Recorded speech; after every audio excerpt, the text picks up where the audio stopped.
Bienvenue sur Africa 24 dans cette nouvelle édition du Non-Stop Info. Voici les titres.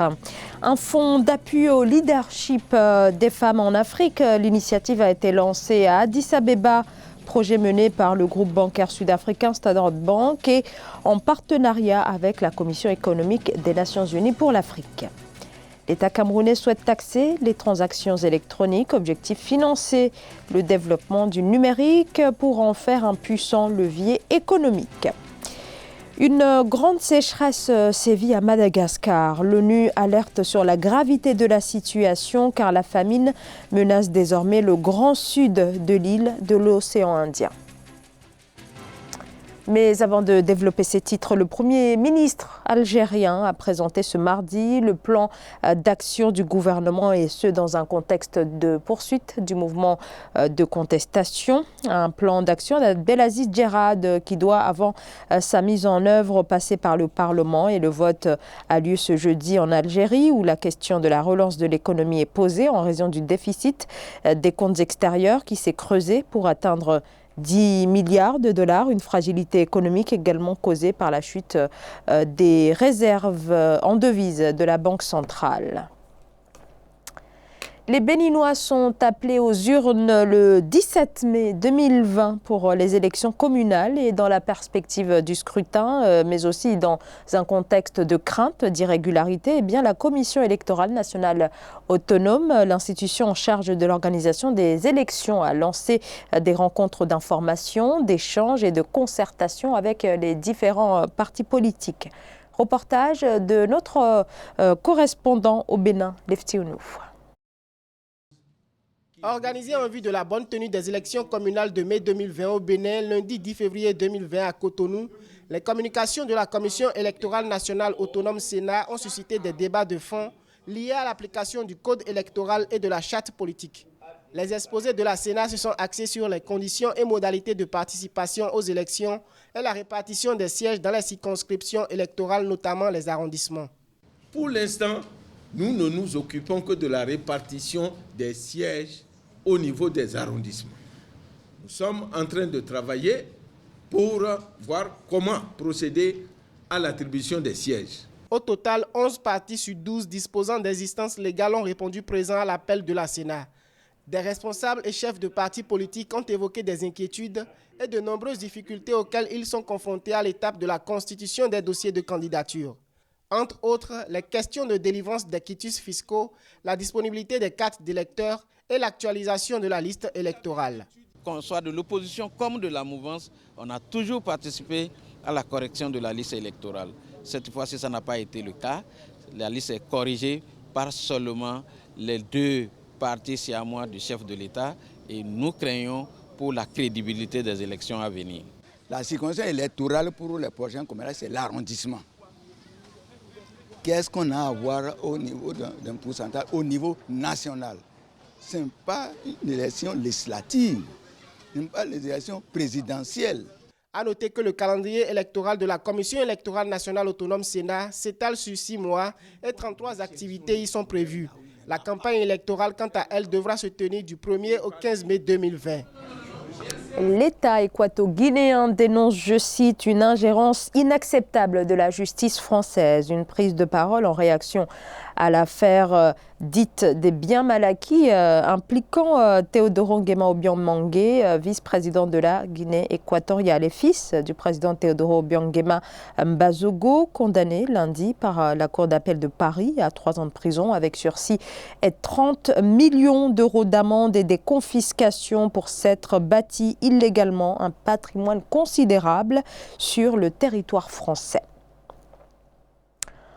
En marge du 33e sommet de l'Union africaine, un fonds visant à encourager le leadership des femmes en Afrique a été lancé. Alors, le projet est porté par Standard Bank, un groupe bancaire d'Afrique du Sud, en collaboration avec la Commission économique des Nations Unies pour l'Afrique, Amenedji.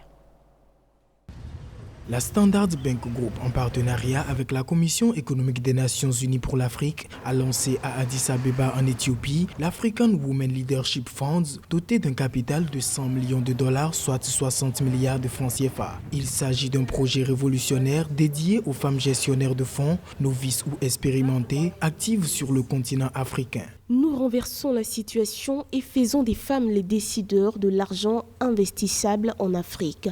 Nous voulons que les femmes soient du côté de l'offre, pas seulement du côté de la demande. Ce fonds va vers la suppression des obstacles à l'investissement inclusif et promeut l'autonomisation des femmes africaines en leur donnant une expertise en gestion des investissements. Sur le montant recherché, 20 millions de dollars sont déjà collectés et les capitaux seront injectés dans des secteurs prioritaires que sont l'éducation, l'industrie, les énergies renouvelables et l'agriculture. Le fonds pour le leadership des femmes africaines, à mon sens, est une bonne initiative dans la mesure où il permettra d'atteindre des objectifs de développement durable, renforcer l'autonomisation des femmes, leur inclusion financière pour atteindre leurs objectifs économiques. Je pense que ce fonds permettra d'avoir une assistance technique pour leur formation. Je pense qu'il va réduire les obstacles, les inégalités entre les hommes et les femmes en vue de lutter contre la pauvreté et de permettre aux femmes d'accéder au financement. Les dirigeants africains et d'autres horizons présents au lancement de ce fonds ont annoncé des engagements de plusieurs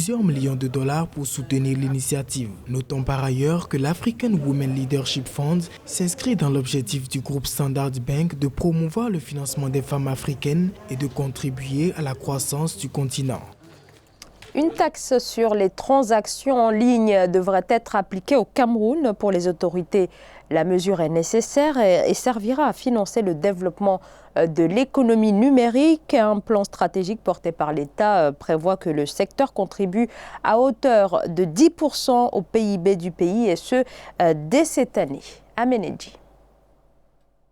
Pour financer son plan stratégique de développement du secteur numérique, le gouvernement camerounais envisage de prélever un pourcentage à déterminer sur toutes les transactions électroniques effectuées au moyen de plateformes technologiques innovantes. Cette mesure intervient dans une logique visant à alimenter le fonds de développement du numérique. Un pays comme le Cameroun doit d'abord laisser le secteur du e-commerce s'installer, le laisser prendre son envol avant de penser le fiscaliser. La fiscalité ne devrait pas venir au blocage du décollage du secteur. L'annonce a été rendue publique suite à un exposé du ministère des Postes et Télécommunications sur la mise en œuvre des directives concernant le développement des communications électroniques au Cameroun, notamment le mécanisme de financement du plan stratégique de développement du secteur numérique devant conduire à la réduction des coûts des transactions financières mobiles. Vouloir immédiatement planifier les recettes du e-commerce pour un e-commerce qui n'existe pas encore serait, à mon sens, tuer les start-up qui sont encore au niveau de la conception, couper des possibilités d'emploi des jeunes. Parce qu'il y a beaucoup de jeunes qui sont dans ce secteur-là et il ne faudrait pas commencer à les brutaliser par une fiscalité qui n'est pas encourageante. Il fallait d'abord laisser le secteur exploser et la fiscalité viendrait en accompagnement. Ce plan stratégique de l'économie numérique vise à long terme l'augmentation de la contribution du secteur au produit intérieur brut qui pourrait passer de 5% en 2016 à 10% en 2020 avec la création de 50 000 emplois. Les impôts devraient également grimper à 300 milliards de francs CFA suite à une hausse de 164 milliards envisagée sur la même période. Zoom sur le Burkina Faso et son agriculture, secteur qui occupe 80% de la population et qui représente plus de 30% du PIB du pays, où le financement demeure, malgré l'importance du secteur, un défi majeur. Et pour atténuer le manque de crédit accordé aux agriculteurs, eh bien, la Banque africaine de développement s'engage, comme vous allez le voir dans ce sujet signé Amenedji. Lancement du projet d'appui à la création d'une banque d'agrobusiness financée par la Banque africaine de développement à hauteur de près de 9,1 millions d'euros. Cette structure permettra de faciliter le financement de l'agriculture et à long terme d'augmenter le taux de croissance du secteur agricole et la productivité au Burkina Faso. La création de cette banque orientée exclusivement sur l'agro-industrie au Burkina Faso se situe dans la suite logique du capital de la banque qui a été doublé en fin 2019, ayant pour caractéristique principale la diversification dans le secteur porteur de croissance. Par ailleurs, la Banque africaine de développement apportera un appui financier d'un montant de 5 milliards de francs CFA à l'État burkinabé pour sa prise de participation au capital de la Banque agricole du Faso, agréée le 16 avril 2018. 989 millions de francs CFA permettront de mettre sur pied un dispositif de sécurisation de l'environnement du financement agricole dans le pays.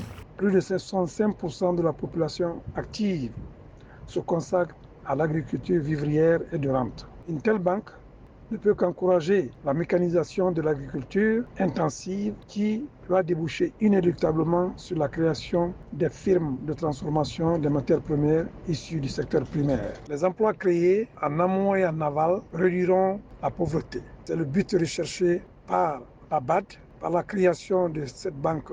Toutes ces mesures sont prises pour amoindrir les risques de financement agricole tout en encourageant les banques à financer en toute confiance les acteurs du secteur. Pour rappel, la Banque africaine de développement avait lancé 17 nouveaux programmes de subvention de projets en faveur des petites et moyennes entreprises financés par le Fonds pour l'accélération du développement agricole dans 8 pays d'Afrique. Épidémie de coronavirus, le nombre de personnes infectées passe à 60 000.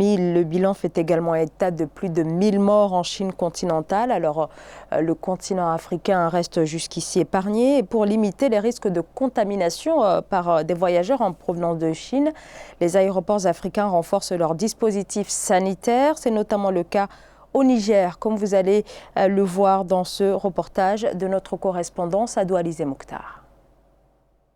Pour barrer la voie à l'importation du coronavirus chinois au Niger, les autorités sanitaires du pays ont doté les aéroports de Niamey, Zender et Agadez, principales portes d'entrée dans le pays, d'un système de détection rapide de la maladie.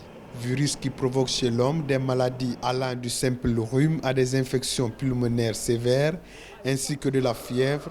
Le coronavirus a franchi la barre des 1000 morts et des 42 500 personnes infectées dans le monde. Au Niger, à la date d'aujourd'hui, on n'a notifié aucun cas de coronavirus sur le territoire national. Nous continuons ici à vulgariser toutes les mesures de précaution. Tous les voyageurs qui arrivent au Niger à les contrôler pour vraiment détecter d'éventuels cas. Comme le Niger, plusieurs autres pays africains ont pris des mesures préventives. Au Niger, par exemple, la surveillance et le contrôle sanitaire ont été renforcés suite à l'expansion du virus hors de la Chine, pays avec lequel le Niger entretient des relations de coopération dans plusieurs domaines, entraînant des mouvements de population.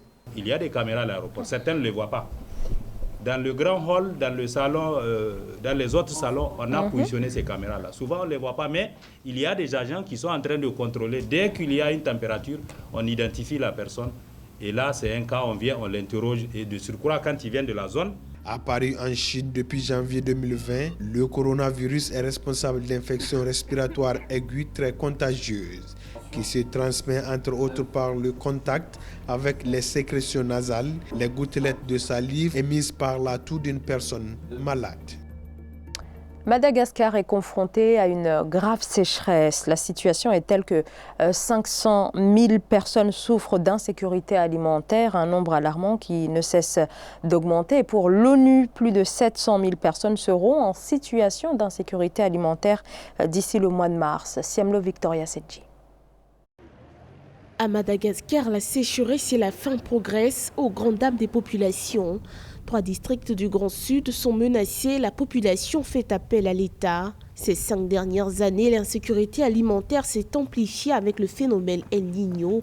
Dans 9 communes australes de l'île Rouge, la situation est de plus en plus dramatique. Le Sud est toujours dans une très grande alerte. Il fait partie notamment des régions dans le monde les grands oubliés. Au président Hans Rajwen, l'un de ses premiers déplacements à l'intérieur de Madagascar, ça a été dans le Grand Sud. C'est pour montrer qu'il y a eu une prise de conscience des autorités et un certain nombre d'actions ont été mises en place face au phénomène croissant et à la dangerosité à laquelle est exposée la population malagasy. D'ici mars 2020, l'Organisation des Nations Unies pour l'alimentation et l'agriculture FAO prévoit 730 000 malgaches en situation d'insécurité alimentaire.